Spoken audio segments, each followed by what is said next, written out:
Bismillahirrahmanirrahim. Assalamualaikum warahmatullahi wabarakatuh.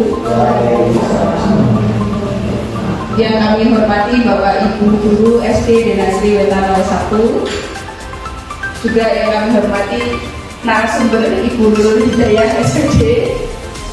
Alhamdulillah, puji syukur kita panjatkan kehadiran Allah SWT yang telah melimpahkan rahmat dan hidayahnya kepada kita sehingga pada siang ini kita bisa berkumpul di sini dalam keadaan sehat walafiat. Bapak Ibu yang kami hormati, di sini Ibu Nurul akan memaparkan penyebaran pemahaman dan penerapan pembelajaran budaya positif. Untuk yang pertama, untuk acara ini, mari kita buka acara ini dengan bacaan Bismillah bersama-sama. Bismillahirrahmanirrahim. Alhamdulillah, semoga dengan bacaan Bismillah ini acaranya bisa berjalan lancar. Acara yang kedua yaitu pemaparan dari Ibu Nurul Hidayah. Kami persilakan. Assalamualaikum warahmatullahi wabarakatuh. Waalaikumsalam warahmatullahi wabarakatuh. Terima kasih Bapak Ibu sudah menyempatkan waktunya untuk hadir di acara ini, yaitu di sini saya akan mencoba menyampaikan tentang materi budaya positif yang sudah saya peroleh selama saya mengikuti guru penggerak di modul 1.4. Di modul 1.4 ini saya belajar tentang budaya positif. Nah, kira-kira dalam benak Bapak Ibu yang ketika melihat atau mendengar kata budaya positif itu apa yang terbesit di pikiran Bapak Ibu? Monggo, siapa yang mau menyampaikan? Disiplin. Terus? Tanggung jawab. Ada lagi? Rajin. Oke. Mau boleh? Keadaan yang baik. Baik ya. Betul sekali Bapak Ibu. Jadi budaya positif di sini kita akan mencoba menerapkan budaya atau kegiatan yang baik yang sesuai dengan profil pelajar kita di sekolah kita. Untuk menciptakan budaya positif ini kita tidak bisa, saya tidak bisa sendiri ya Bapak Ibu. Saya butuh kolaborasi panjenengan semua untuk mewujudkan sekolah yang memiliki budaya positif ya, agar tertanam dalam diri siswa itu profil pelajar Pancasila. Nah, ini Bapak Ibu, konsep ini atau materi-materi ya yang dipelajari pada budaya positif yaitu ada 8. Yang pertama, perubahan paradigma belajar. Yang kedua, disiplin positif. Yang ketiga, nilai-nilai kebajikan, kebutuhan dasar manusia, motivasi perilaku manusia, posisi kontrol, keyakinan kelas, dan segitiga diskusi. Yang pertama, pembelajaran dengan paradigma baru. Di kurikulum Merdeka ini kita itu diharapkan untuk menciptakan pembelajaran yang berpihak pada murid ya. Seperti kemarin saat kita bintek itu sudah disampaikan sama Pak Imam itu tentang pembelajaran yang berdiferensiasi. Apa itu berdiferensiasi? Ada yang tahu? Pembelajaran berdiferensiasi? Belum tahu, Bu. Belum tahu. Pembelajaran diferensiasi ini adalah pembelajaran yang disesuaikan dengan kebutuhan siswa, yaitu pembelajaran yang berpihak pada murid. Ya, kita diharapkan pada kurikulum Merdeka ini untuk menerapkan pembelajaran yang berpihak pada murid. Contohnya, Bu. Contohnya, gini, ketika satu kelas itu kan karakternya berbeda-beda ya Pak ya. Kita harus bisa memahami karakter masing-masing peserta didik dulu dengan cara yang tadi sudah kita lakukan bersama, yaitu dengan asesmen diagnostik non kognitif. Dari asesmen tersebut kita bisa mendapatkan data anak-anak yang seperti ini, positif. Nah, dari kegiatan tersebut kita ambil data, misal ada anak yang ketika gaya belajarnya itu melihat atau melihat video atau mendengarkan. Nah, kita bisa dengan cara, jadi dalam satu kelas itu berbeda-beda penerapannya. Misal yang suka mendengar itu tadi bisa dengan disetelkan video buat kelompok, disuruh mendengarkan video misal pada materi Pancasila. Nah, ketika menerapkan nilai-nilai Pancasila, kita setelkan radio, anak bisa mencari itu termasuk pengamalan sila keberapa dari berarti cerita ya, dari cerita yang ada di video. Kalau anaknya yang sukanya bergerak, kalau bergerak berarti aktif seperti kelas 1 tadi ya. Siapa? Bu Puji Samudra. Nah, itu kalau mau mengenal misal nambah Pancasila kayak kelas 1, berarti kan dia sukanya bergerak-gerak. Nah, itu bisa dengan menempelkan, mencari, misal di depan ada gambar Pancasila, gurunya memberikan seperti puzzle, buat puzzle, misal gambar bintang. Nah, gambar bintang itu masuknya sila berapa? Nanti anak bergerak mencari sesuai silanya itu. Jadi gurunya repot ya? iya, memang kita harus dituntut untuk bukan repot ya, tapi lebih waktu berarti ada banyak gaya. ya, betul. Dalam satu ruangan itu, dalam kegiatan pembelajaran itu ada bukan gaya-gaya, tapi strategi mengajarnya yang berbeda-beda karena disesuaikan dengan ini kebutuhan anak ini, yaitu pembelajaran yang terdiferensiasi. Karena paradigma perubahan pembelajaran dengan paradigma baru itu dirancang berdasarkan prinsip pembelajaran yang berdiferensiasi, sehingga setiap anak belajar sesuai dengan kebutuhannya ya. Dari tahap perkembangannya untuk menentukan profil pelajar Pancasila. Nah, ini dimensi profil pelajar Pancasila sudah pernah saya sampaikan, ada 6, yaitu beriman, bertakwa kepada Tuhan Yang Maha Esa dan berakhlak mulia, berkebinekaan tunggal, gotong royong, kreatif, bernalar kritis, dan mandiri. Kemudian ada miskonsepsi tentang teori kontrol. Miskonsepsi berarti kesalahpahaman ya, kesalahpahaman tentang teori kontrol. Nah, kita sebagai guru itu sering salah paham, termasuk saya sendiri ya. Ini yang pertama, itu sih guru mengontrol murid. Jadi kita beranggapan bahwa guru itu dapat mengontrol murid, padahal sebenarnya bisa tidak Bapak Ibu? Bisa tidak? Bisa? Bisa tapi tidak sepenuhnya. Iya, bisa tapi tidak sepenuhnya ya, karena tergantung dari anaknya tersebut. Dia mau tidak kita kontrol, dia mau tidak kita arahkan. Nah, itu kembali lagi ke karakteristik masing-masing murid, kan berbeda-beda. Apalagi banyak gaya itu nomornya sudah juga. Iya, banyak gaya. Nah, itu bisa dimanfaatkan Pak kalau ya? Iya, betul sekali Pak. Memang kita sebagai seorang guru dituntut harus kreatif dan inovatif dalam memanfaatkan karakteristik anak didik kita. Yang kedua, itu bahwa semua penguatan positif itu efektif dan bermanfaat.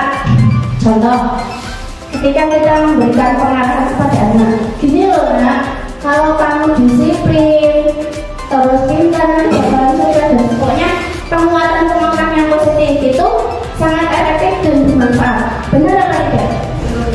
Belum tentu juga. Iya betul. Karena ya kembali lagi tergantung pada kesadaran diri murid tersebut. Nah, ini maksudnya dalam motivasi intrinsik siswa. Nanti selanjutnya ada. Kemudian ilmu bahwa orang dewasa memiliki hak untuk memaksa.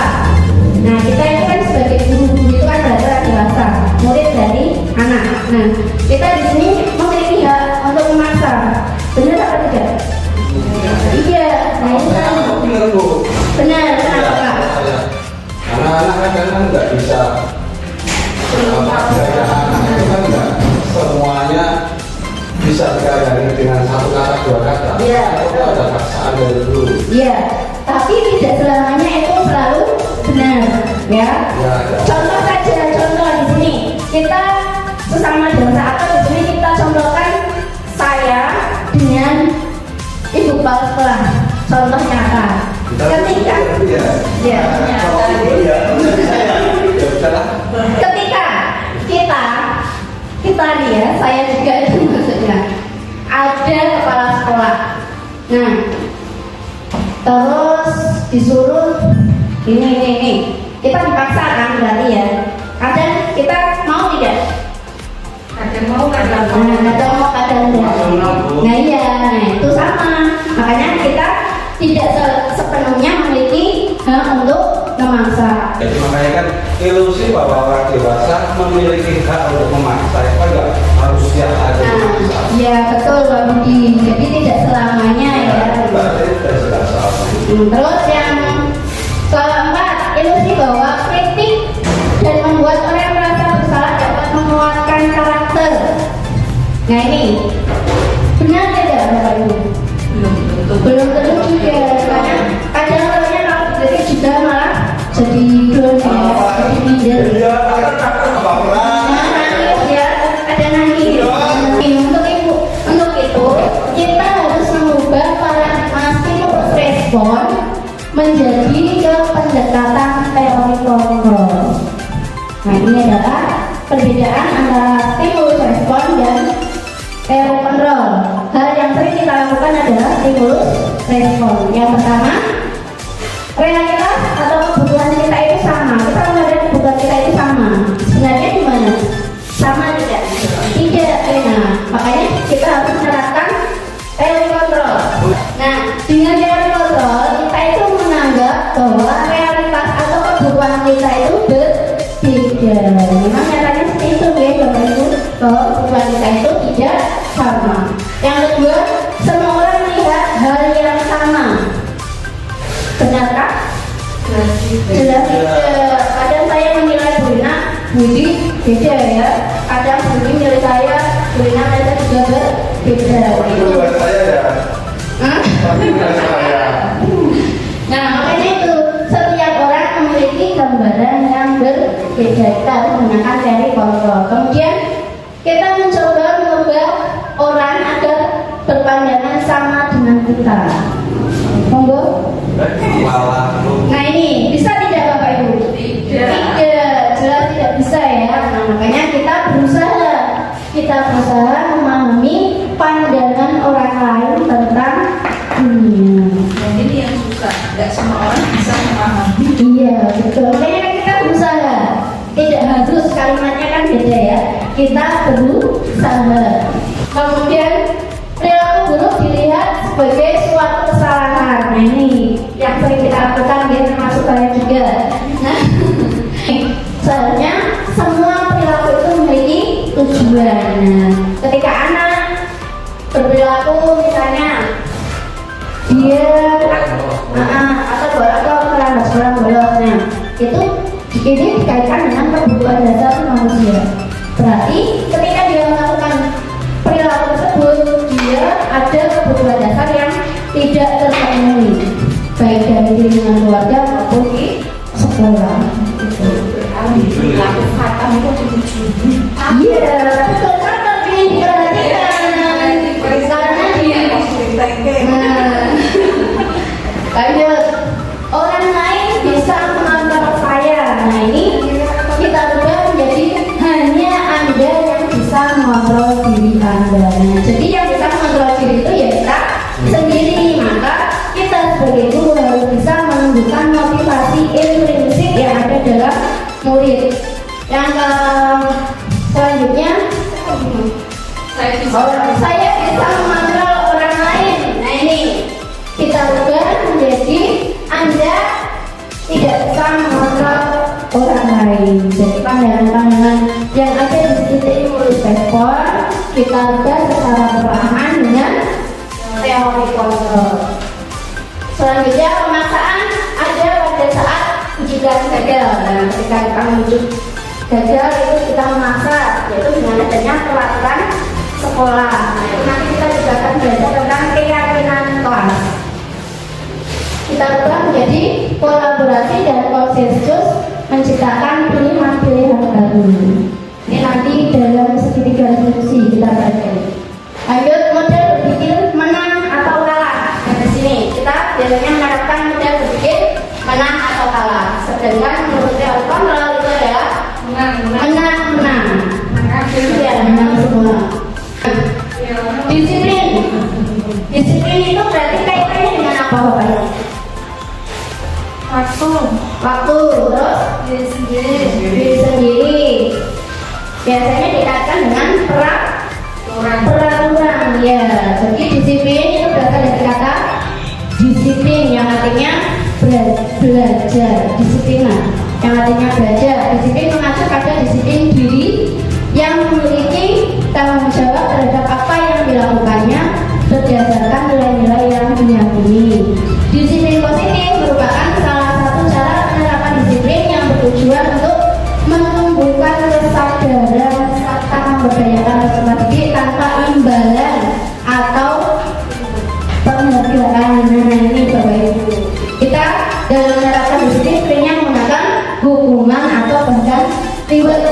Ya, biasanya kita menggunakan reward biar anak itu termotivasi. Dan ternyata reward itu juga tidak tepat.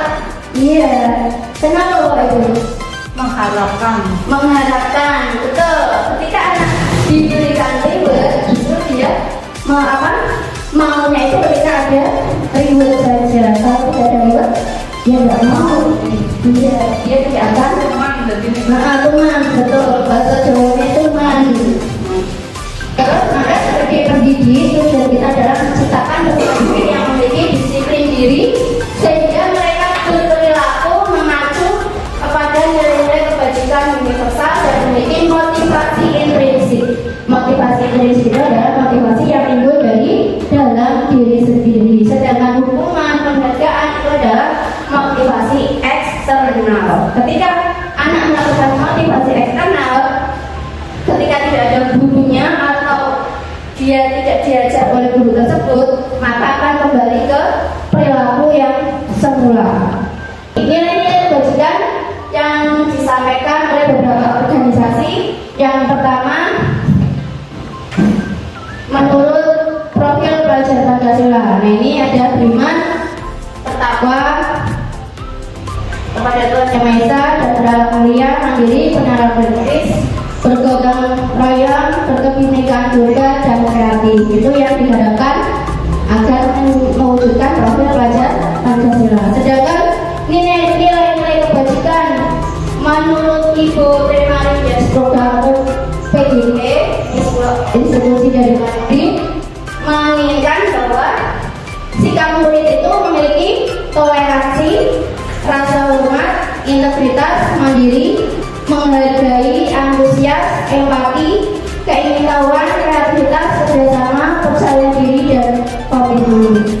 Dan sebenarnya produk seumur hidup dan keterampilan hidup itu dapat dipercaya, lurus hati, pendengar yang aktif, tidak merendahkan orang lain, memberikan yang terbaik bagi diri. Itu adalah beberapa nilai-nilai kebajikan yang ingin dimunculkan dalam motivasi intrinsik. Nah, ini kebutuhan dasar manusia. Kebutuhan dasar manusia adalah suatu kebutuhan yang kita lakukan untuk mendapatkan apa yang kita inginkan.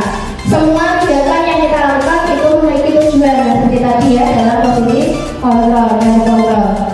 Dan semua yang kita lakukan adalah usaha terbaik kita untuk mendapatkan apa yang kita inginkan. Lanjut. Nah, ini kebutuhan dasar manusia itu ada 5. Yang pertama, bertahan hidup. Jelas kita sudah mendapatkannya ya. Ini kasih sayang sesama manusia. Contohnya siswa ketika mencari perhatian, ketika dia disampaikan sama Pis dengan anak aktif ya, jalan-jalan. Nah, itu berarti kan dia sama mencari perhatian gurunya. Kemudian penguasaan itu berarti siswa ingin menang sendiri ya, ketika dia berkelahi dengan temannya atau apa, dia ingin menang sendiri dan merasa paling hebat. Nah, itu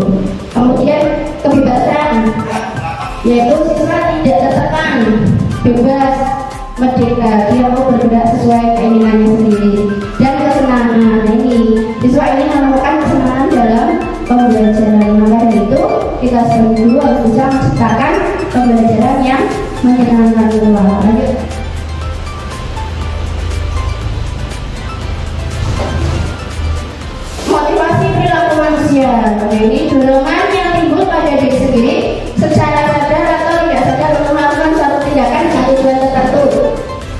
Nah ini motivasi perilaku manusia itu ada dua, motivasi eksternal dan motivasi internal.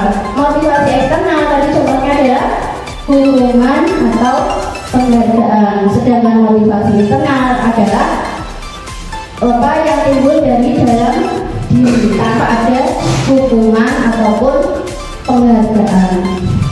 Lanjut. Ini konsep disiplin dengan identitas gagal, yaitu dengan cara hubungan dan penghargaan. Kenapa hubungan itu gagal?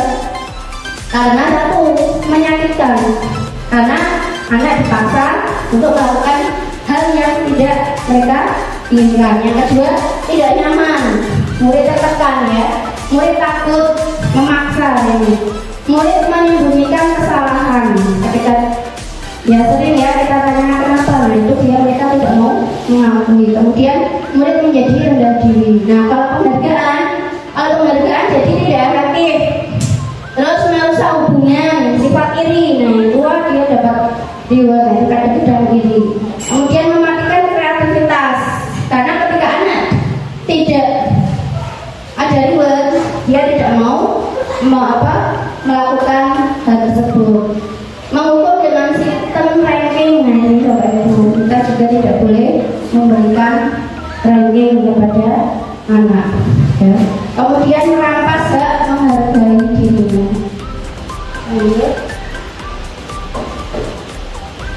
Nah ini konsep disiplin dengan identitas sukses, yaitu dengan cara konsekuensi. Konsekuensi itu berarti ketika kita membuat peraturan berarti sudah ada konsekuensinya. Nah itu sifatnya jangka pendek karena dia akan berlaku ketika dia berada di kelas tersebut ya.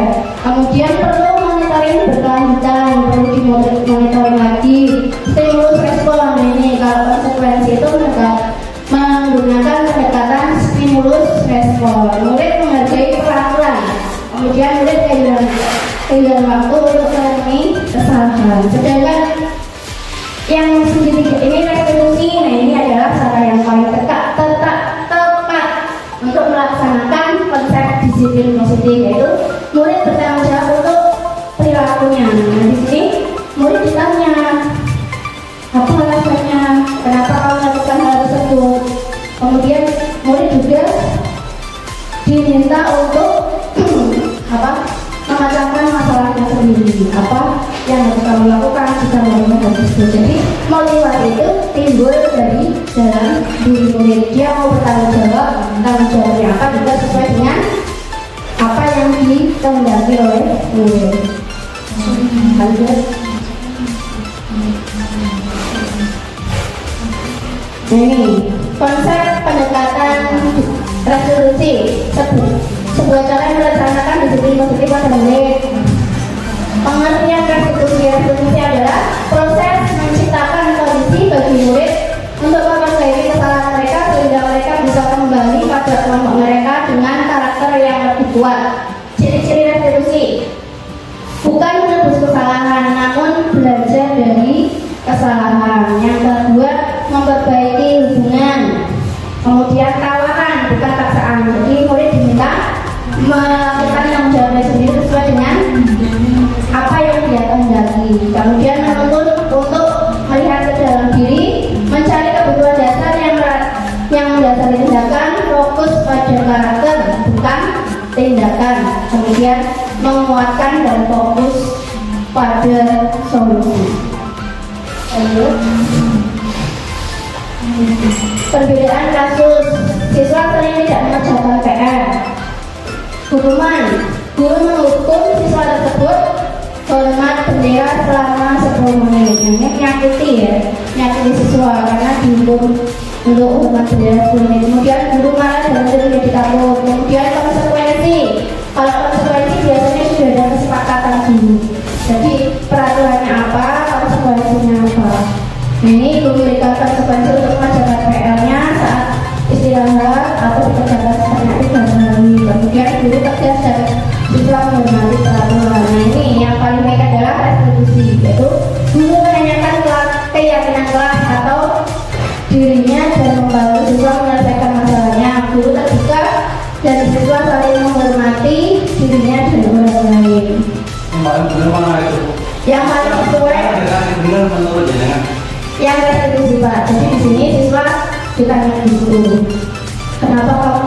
sini. Jadi dia tahu, oh kalau dia salah, salahnya apa dia tahu sendiri, bukan kita yang menentukan. Kemudian kita memvalidasi, pertama kita ambilkan tindakan dulu bahwa kesalahan tersebut itu ya benar, karena semua karena semua orang pasti pernah melakukan kesalahan. Kalau siswanya berpikir ya, karena kalau siswanya enggak berpikir. Nah iya, nah itu tugas kita Bapak Ibu, karena kan beda anak beda karakter Bapak Ibu ya. Yang menilai malah membentuk siswa yang manja ya. Menurut saya. Iya. Yang akhirnya gampang ya Pak ya. Aku paling kurang hukum. Bukan tidak hukum, tetap ada tanggung jawabnya, bukan konsekuensi ya. Ada tanggung jawabnya terhadap apa yang dilakukannya, dan konsekuensinya atau tanggung jawabnya itu bukan dari guru yang menentukan, tapi murid yang menentukan nama melakukannya. Makanya kita membuat kesepakatan keyakinan kelas dulu. Dari hal tersebut, apakah kamu melanggar keyakinan kelas? Misalnya iya Bu, apa yang kamu melanggar? Misalnya kan saling menghormati atau menghargai ya. Kalau kamu bagaimana agar kita dapat menerapkan keyakinan kelas tersebut? Nah, anak diminta untuk memberikan solusi sendiri. Itu. Lanjut. Nah ini 5 posisi kontrol guru. Yang pertama posisi penghukum, membuat orang merasa bersalah, sebagai teman, sebagai pemantau, dan sebagai manajer. Lanjut. Contoh posisi kontrol pada posisi penghukum. Nah ini contoh kasus, siswa tidak memakai atribut lengkap saat upacara bendera. Pada posisi hukuman, nah ini hormat pada bendera selama 1 jam.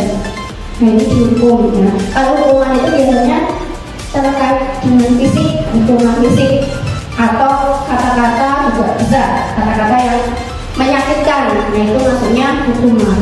Kemudian membuat rasa bersalah. Ini berapa kali gue memberitahu kamu? Nah ini sering kita lakukan ya. Kamu selalu saja mengecewakan ibu, kamu saja mengulanginya. Lagi-lagi kamu, nah itu berarti kan kita sudah menerapkan posisi kontrol membuat rasa bersalah. Kemudian kalau sebagai teman, ayo dong, ini masih kasusnya sama ya, tapi kita berbicaranya seperti kita dengan teman, tidak memaksa, dengan kalimat yang ramah seperti dengan teman kita. Ayo dong, ikuti aturan sekolah. Kali ini ya, sekali saja. Ya sudah, tidak apa-apa, lain kali jangan berbuat seperti ini ya. Itu menggunakan kata-kata seperti dengan teman. Kemudian sebagai pemantau, kamu sudah melanggar aturan sekolah, kamu tahu konsekuensinya. Nah ini, ketika aturan sekolah kan biasanya ada konsekuensinya, sepakatannya apa.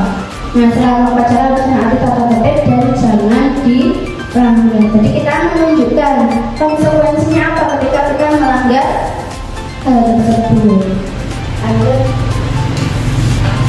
Nah kalian ini sebagai manajer, ini yang perlu kita terapkan di kelas, yaitu apakah kamu tahu salah satu ini. Kita menanyakan dulu ke anak, salahmu apa? Kenapa kamu dipanggil ke sini? Tahu tidak? Kalau tidak tahu, berarti akan biar dia sadar akan kesalahannya. Kemudian kira-kira bagaimana cara kamu memperbaiki kesalahanmu? Nah itu. Jadi anak diminta untuk memperbaiki kesalahannya dengan cara dia. Jadi kita tidak memaksa, itu muncul dari dalam diri siswa. Lanjut. Nah ini coba, ini ada contoh nih. Saya kecewa sekali dengan kamu. Ini posisi apa ya Bapak Ibu? Saya kecewa sekali dengan kamu. Dari 5 posisi kontrol tadi, apa yang kedua tadi? Yang kedua tadi merasa bersalah. Yes. Coba lagi. Nah ini, membuat orang merasa bersalah. Benar tidak? Saya kecewa sekali bukan? Iya betul, membuat rasa bersalah. Jadi kita membuat anak kita merasa bersalah, ya.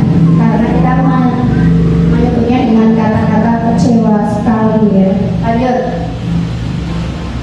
Kamu tidak pernah benar melakukannya. Hal ini apa? Hah? Sama katanya. Sama, coba ya please. Nah, ini penghukum ya. Kamu tidak pernah benar, berarti menganggap kalau dia itu selalu salah, menghukum ya. Lanjut. Apa rencanamu untuk menyelesaikan masalah ini? Kali ini sebagai Manajer. teman-teman manajer coba. Iya betul. Nah ini adalah sebagai manajer ya, kita memberikan apa namanya pilihan kepada anak untuk penyelesaian masalah yang lanjut. Ayolah lakukan demi bapak hari ini ya. Betul. Ya, kamu tidak pernah mendapatkan nilai jika tidak mengerjakan tugas. Nah ini apa? Tidak pernah mendapatkan nilai jika tidak mengerjakan tugas. Hukuman? Ada hukuman teman, pemantau, manajer, merasa bersalah. Pemantau coba beri.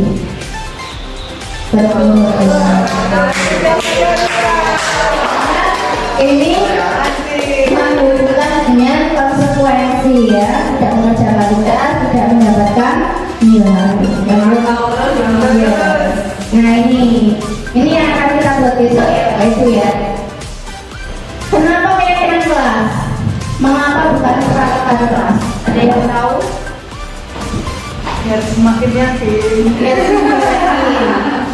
Ayo, kenapa kok sekarang namanya keyakinan kelas? Keyakinan kan mungkin dibuat bersama menjadi yakin pakai peraturan kan setuju mengekang kayak kuwi. Iya, betul sekali betul ya. Kalau keyakinan kelas itu dibuat siswa, guru tidak boleh memberikan paksaan. Jadi semua yang dibuat, yang ditulis itu adalah keinginan siswa. Nah, caranya nanti ada tahapannya. Sedangkan peraturan itu yang buat guru. Jadi siswa merasa terpaksa, yang dipaksa. Ini kamu itu, itu kan jadi beda. Kalau keyakinan kan mereka yang buat sendiri, jadi harus dengan sadar mereka akan dengan sendirinya akan melakukan tanpa ada paksaan. Itu harapan kita lah ya. Lanjut. Nah ini pembentukan keyakinan kelas bersifat abstrak, kemudian juga pernyataan positif. Nah untuk membuat keyakinan kelas itu menggunakan kalimat positif, tidak boleh ada kata jaminan, dilarang, itu tidak boleh, harus menggunakan kata positif. Sedikit saja agar mudah diingat, tidak perlu panjang-panjang. Misalnya membuang sampah pada tempatnya. Nah itu berarti bisa cukup satu saja, menjaga kebersihan. Nah itu kan sudah mencakup ya. Nah menjaga membuang sampah pada tempatnya, menyapu tidak kan banyak sekali, cukup menjaga kebersihan. Kemudian sesuai dengan kondisi kelas dan sekolah agar mudah diterapkan. Dan semua warga sekolah atau kelas dilibatkan saat membuat ini. Nah ini prosedur pembentukan keyakinan kelas. Yang pertama, mempersilahkan warga sekolah atau murid untuk bersurat pendapat tentang peraturan yang perlu disepakati kelas. Nah ini lagi langkah-langkahnya. Yang pertama, kita meminta murid untuk menyampaikan pendapatnya tentang harapan-harapan di kelas kita. Dengan cara apa? Kita bisa memberikan pakai post-it itu loh Bapak Ibu. Kita beri post-it satu-satu. Kalau saya rencana besok itu Bu. Jadi anak tak kasih post-it ketika belajar di kelas 5 gitu. Kemudian mencatat semua masukan para murid atau warga sekolah di kertas besar atau poster agar semua dapat melihat hasil. Contoh hasil sudah terdapat. Nah, setelah mereka menulis, kalau kita catatkan satu-satu banyak, ada 30 siswa, maka ditempel di depan. Seperti kemarin itu ditempel di depan di kertas. Susunan keyakinan kelas atau sekolah sesuai pembentukan keyakinan kelas. Ganti kata negatif menjadi positif. Contoh, jangan berlari di kelas dengan kalimat berjalan di kelas. Jangan lari di kelas, ganti dengan berjalanlah di kelas. Terus tinjau kembali daftar surat pendapat, tinjau ulang keyakinan sekolah secara bersama-sama. Setelah keyakinan kelas atau sekolah dibuat, maka semua warga meninjau ulang dan menyetujuinya. Disetujui dengan cara apa? Ditandatangani bersama. Jadi setelah dibuat poster, ditandatangani, lalu ditempel di dinding. Jadi agar semua bisa membaca. Nah, ini yang terakhir adalah segitiga restitusi. Segitiga restitusi adalah suatu proses dialog yang dijalankan oleh guru atau orang tua agar dapat menghasilkan murid yang mandiri bertanggung jawab. Segitiga restitusi ada 3 langkah. Yang pertama, menstabilkan identitas. Yang kedua, validasi tindakan yang salah. Yang ketiga, menanyakan keyakinan kelas. Nah, ini menstabilkan identitas itu bisa dengan cara beberapa pertanyaan. Coba dijelaskan dulu. Menstabilkan identitas.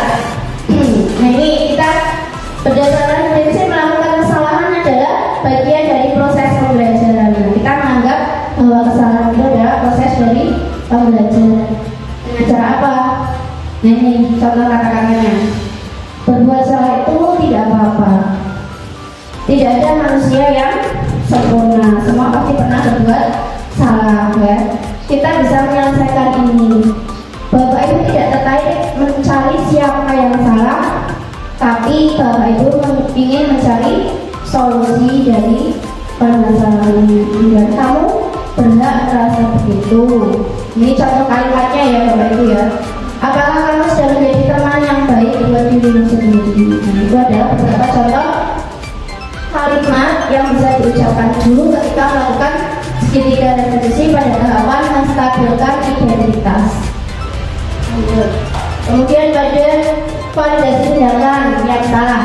Nah, ini berdasarkan untuk memenuhi suatu kebutuhan tertentu. Nah, tadi sudah disampaikan bahwa ketika anak itu berbuat salah atau melakukan sesuatu itu pasti ada tujuan tertentu yang dikaitkan dengan kebutuhan manusia. Dan kebutuhan manusia ada berapa? 5, yaitu kebutuhan bertahan hidup, kebutuhan akan kasih sayang dan kesenangan, terus kebutuhan penguasaan, kebebasan. Ini adalah contoh kalimatnya.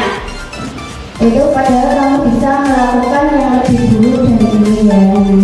Kita bisa menguatkannya dengan bahwa dia bisa melakukan hal tersebut lebih dulu dari yang sekarang dia lakukan. Misalnya dia kok mengejek teman-temannya, bisa saja lebih dulu misalnya mukul atau meninggal. Kemudian kamu bisa punya alasan mengapa melakukan hal itu. Nah, kita menanyakan alasannya kenapa kok dia melakukan hal tersebut. Terus kamu bergerak pada dirimu sendiri karena kamu telah menulis sesuatu yang penting untuk buatmu. Terus kamu boleh mempertahankan sikap itu, tapi kamu harus menambahkan sikap yang baru. Itu adalah contoh-contoh kalimat validasi tindakan yang salah. Next. Yang terakhir adalah menanyakan keyakinan kelas. Nah, ini bertujuan untuk menimbulkan motivasi intrinsik, yaitu apa yang kita percaya sebagai kelas atau keluarga. Kita kaitkan dengan keyakinan kelas yang sudah kita sepakati bersama. Apakah kamu melanggar keyakinan kelas di kelas kita? Nah, kita tanyakan apa nilai umum yang kita telah sepakati, apa bayangan kita tentang kelas yang seperti apa. Itu adalah contoh kalimat-kalimat pada tahapan keyakinan, menanyakan keyakinan. Ini contoh kemarin. Ini contohnya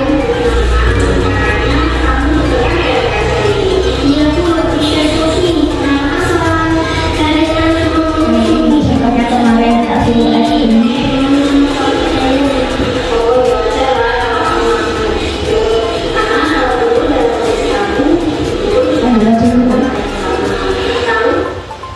selesai. Alhamdulillah. Dari penerapan positif, banyak guru memiliki standar kepribadian profesional dan sosial yang baik, di mana guru mampu merefleksi pada posisi kontrolnya saat ini ya. Dan kita mari bersama-sama memperbaiki untuk menciptakan budaya positif di sekolah kita bersama-sama. Kalau dari saya saja kan tidak mungkin bisa terwujud kayak Bapak Ibu ya. Jadi kita mulai merubah dari yang dulunya kita menggunakan stimulus respon, kita berubah sedikit menggunakan pendekatan posisi kontrol dengan posisi kontrol sebagai manajer ya. Dari kelima tersebut dan sebenarnya kita terapkan adalah sebagai manajer agar dapat menciptakan pendidikan yang mencerminkan profil pelajar Pancasila. Mungkin itu saja dari saya. Terima kasih. Mungkin ada yang bertanya? Saya Bu. Iya, Bu. Pakai ini. Enggak.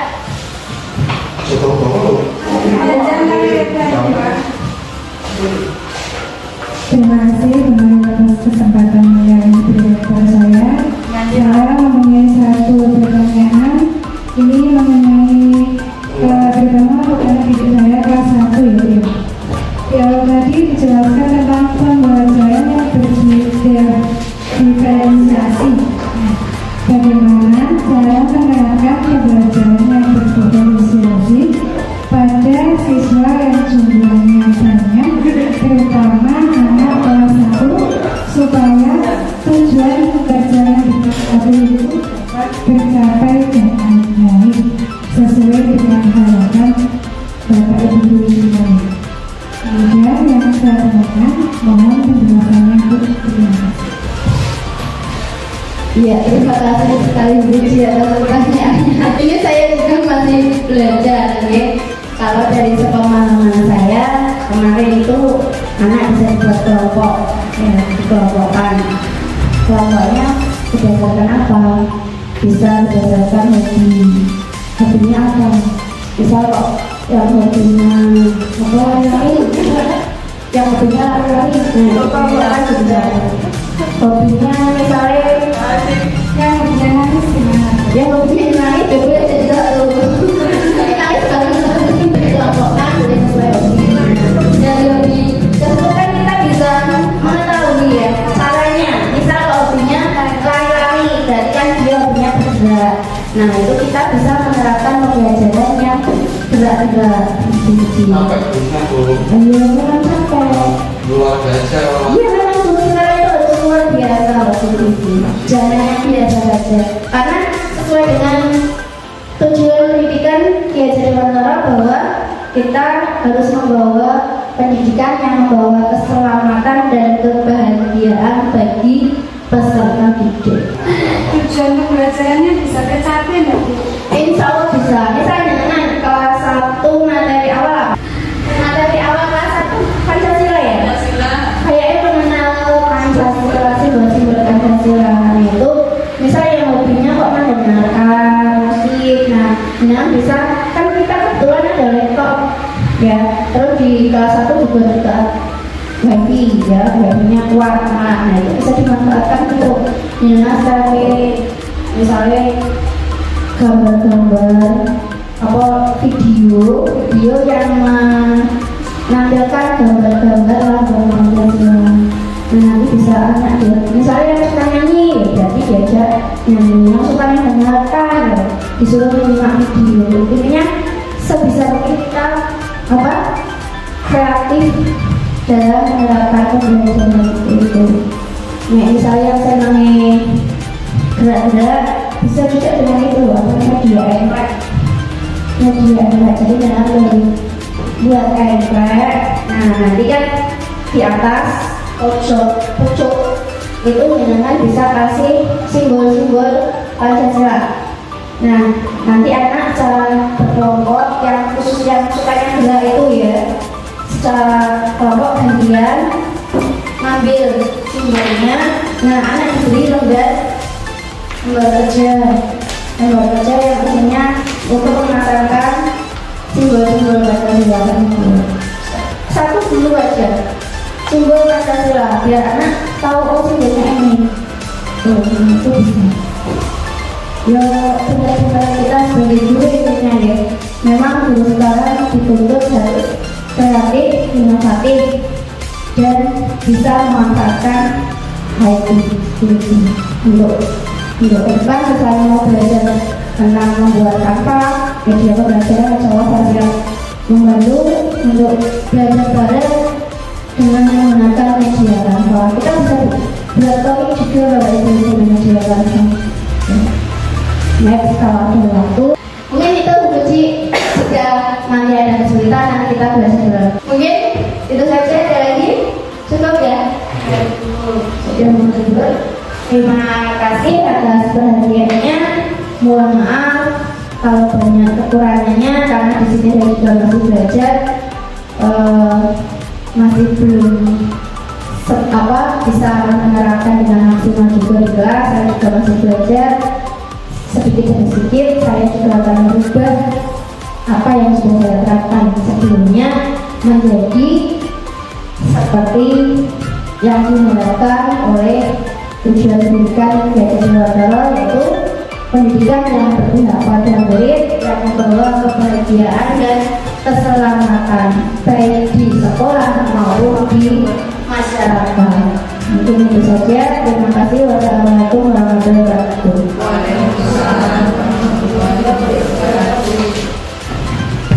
Terima kasih kepada guru yang telah memberikan ilmu kepada kami semua sehingga kami tambah ilmu ya. Semoga ilmunya bermanfaat untuk kami semua. Amin.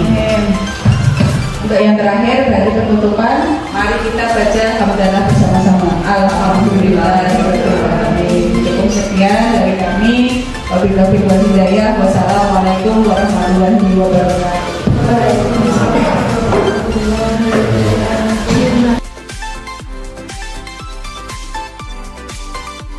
Ada yang tahu apa itu keyakinan kelas? Tidak. Kalau peraturan kelas tahu tidak? Tahu. Nah, dari peraturan kelas itu kita buat menjadi keyakinan kelas. Dalam membuat keyakinan kelas itu menggunakan kata-kata yang positif. Nah, kalian nanti guru minta untuk menyampaikan idenya, menyampaikan keinginannya tentang kelas kita selama 1 tahun ke depan. Kalian ingin seperti apa kelas kita? Contoh, kalau peraturan apa? Contoh peraturan Rajin tepat waktu. Nah, berarti kan tidak boleh yang terlambat ya. Nah, keyakinan kelasnya apa contohnya? Keyakinan kelas berarti hadir tepat waktu. Contohnya itu. Bisa tidak boleh mengejek teman. Berarti keyakinan kelasnya apa? Harus saling menghormati dan saling menghargai. Dan intinya kita buat suatu kesepakatan yang baik ya. Kita buat kesepakatan kelas atau keyakinan kelas yang baik.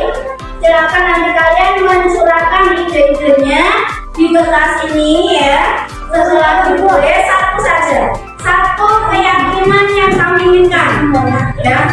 Misalnya untuk kelas diskusi atau apa, kalaunya tidak ikut ya, mendengarkan dan lain.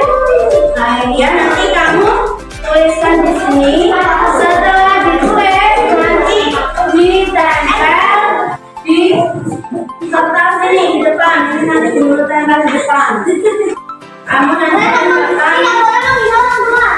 Ya, tuliskan pokoknya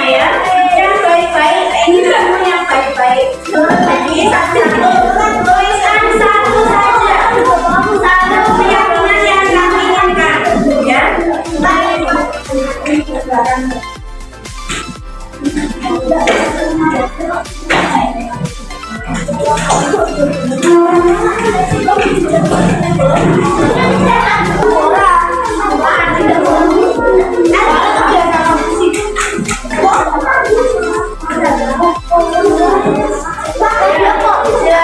kalian tulis keyakinan yang kamu inginkan dan kamu harapkan di kelas 5 kita.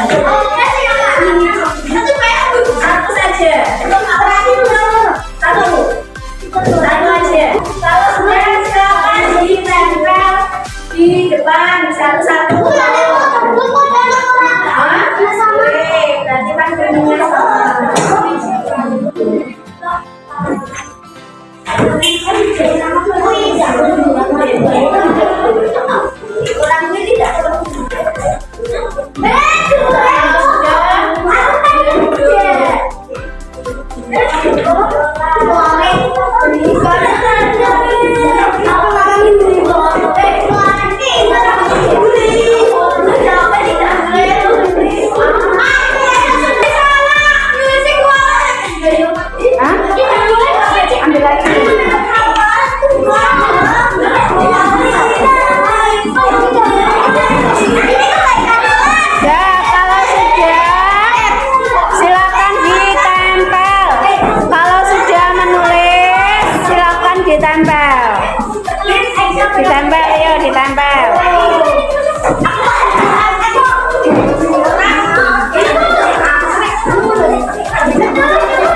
Kemudian tertib saat pelajaran. Yang kedua, tidak boleh libur. Terus datang tepat waktu. Kelas 5 tidak libur. Menjaga kebersihan. Tidak membuang sampah di dalam kelas dan di laci. Nah, ini kalian yang nulis sendiri loh ya. Tidak boleh membuang sampah di kelas dan di laci. Tidak boleh menghina orang tua. Mulai hari dengan selalu tepat waktu. Kerja keras dan lakukan yang terbaik. Pastikan membawa semua perlengkapan PR. Dari 31 ini diambil apa tadi? 1. Tidak boleh menghina, tidak boleh mengejek. Ya tadi saling menghargai dan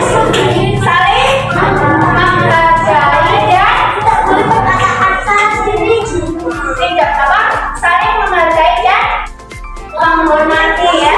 Keyakinan kelas yang pertama adalah tidak boleh menggunakan kata kasar. Ya, sama dengan saling menghargai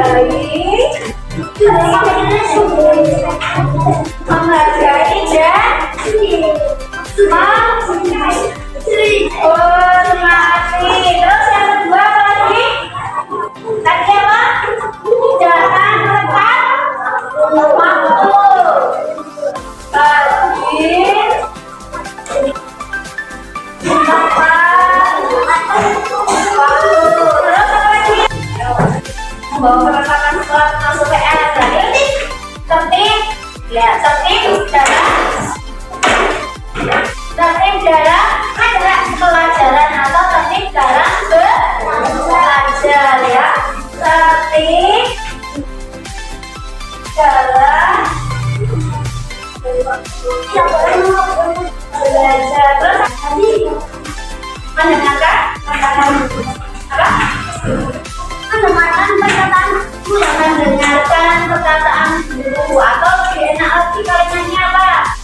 mendengarkan guru ketika belajar ya. Jadi mendengarkan guru, mendengarkan guru ketika belajar. Satu lagi ya Pak, di sini yang belum.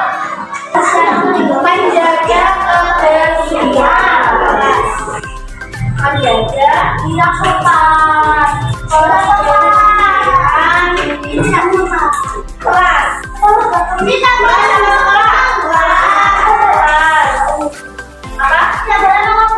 boleh mengobrol, maksudnya mana berarti? Tertib dalam bahasa macam-macam ya, ngobrol, kalau tidak boleh dan lain-lain. Sepakatlah ini yang pertama, keyakinan kelas yang dimulai dari ini ya.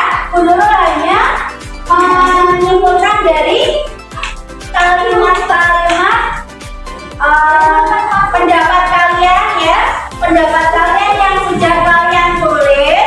Bu Nurul simpulkan menjadi suatu kesepakatan kelas, yaitu yang pertama ada saling menghargai dan menghormati. Sepakat apa tidak? Sepakat. Oke, yang kedua hadir tepat waktu. Sepakat? Sepakat. Yang ketiga sopan dan santun. Ya, kalau sopan dan santun dalam apa saja? Sopan dan santun dalam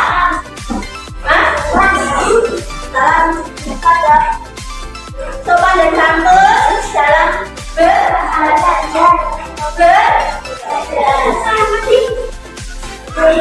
tadi kan ini sopan dan santun itu apa tadi Banu yang menyampaikan Banu apa? Tidak berkata tapi sopan dan santun dalam berkata dan bertindak ya, tidak hanya berkata tapi juga bertindak. Sepakat?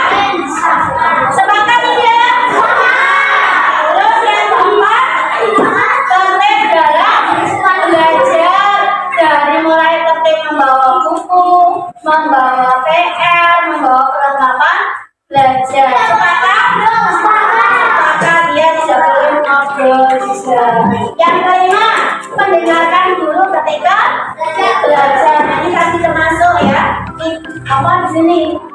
Yang tadi tidak boleh ribut. Nah itu kan termasuknya mendengarkan guru ketika belajar. Kemudian menjaga kebersihan kelas. Nah ini dari keenam ini kita sepakati bersama ya. Nah, sepakat. Nah dari keenam ini kita buat satu keyakinan kelas. Karena itu merupakan kesepakatan kalian ya. Dan ini yang buat siapa? Yang buat ini siapa? Kalian semua ya, bukan dulu ya. Ini kan dari sini. Ya enggak? Dulu hanya menyimpulkan kayak 31 ini ditulis semua kan terlalu banyak. Jadi dulu simpulkan di sini ya. Ini yang buat siapa berarti? Yang buat siapa? Kalian semua. Nah berarti kalau kalian membuat suatu kesepakatan seperti keyakinan itu harus diapakan? Harus dijaga. Selain dijaga,